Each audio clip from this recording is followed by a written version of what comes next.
So tibialis anterior is this big muscle that is on, it's lateral to the crest of the tibia.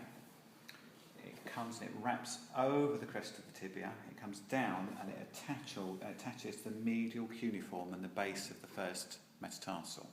Yeah? So when this gets smaller, it's going to want to pull the foot up and it's going to want to invert and plantar-flex it. Yeah? It's going to want to make that area smaller. So to show its action, I hold the foot and I get Ree to invert her foot. So if you could go like that for me.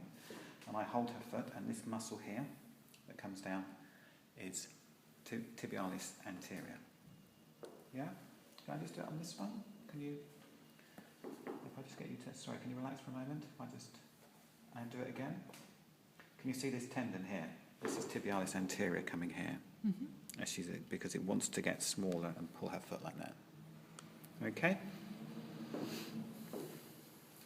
So extensor hallucis longus is going to extend the big toe.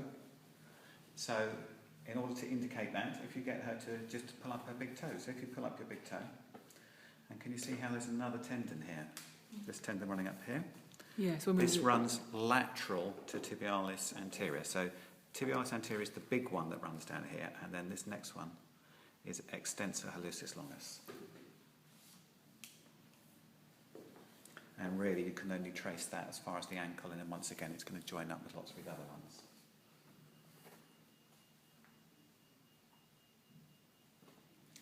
So peroneus longus and brevis are running down the lateral aspect of the leg.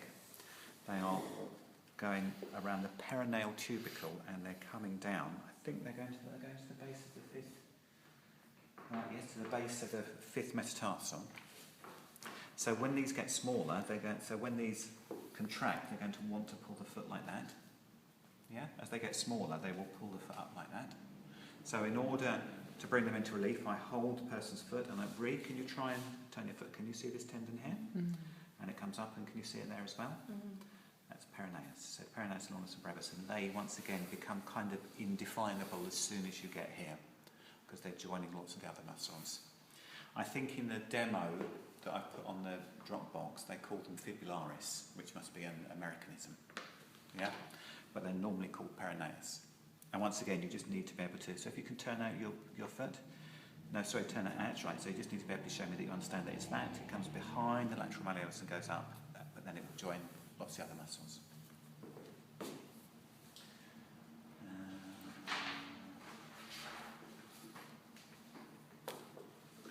While we're sat, I'm just going to jump a couple and we'll do the remaining feet ones. Yeah?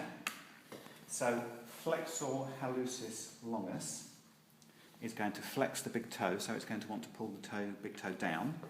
So if I hold her big toe, and try and pull it down, yeah? And if I feel underneath, I can feel a tendon that's running under. If I do it on this toe, they can see it better. So if you try and pull your big toe down, so there's a tendon that's running underneath here, and then we'll start to come up here. Yeah? That's flexor hallucis longus. And obviously flexor digitorum longus is going to do it with all the toes. So if you try and pull your toes down, you just need to indicate that it's running under here. Yeah? And then in between the metatarsals, you're going to have interossi muscles, just like you have here. And you have dorsal interossi, and you have palmar interossi. And the palmar interossi will enable you to hold a pen. So if you bring your toes together, yeah, that's your palmar interossi, enabling you to hold the pen. And the dorsal interossi, if you try to spread, that's right, so they enable her to drop the pen. Yeah? So the dorsal ones you drop, it's like the hand, yeah? The dorsal ones enable you to drop, and the palmar ones enable you to And the palmar ones would be underneath? Palmar ones are underneath. It's palmar plantar on here. Oh, sorry, plantar, yes. Sorry, this is palmar, yes, plantar. Plantar. Sorry for my mistake, yeah. Okay, and then there were just three, I don't know if you want to stop there for a second. Mm-hmm. And then if we just stand you up, there are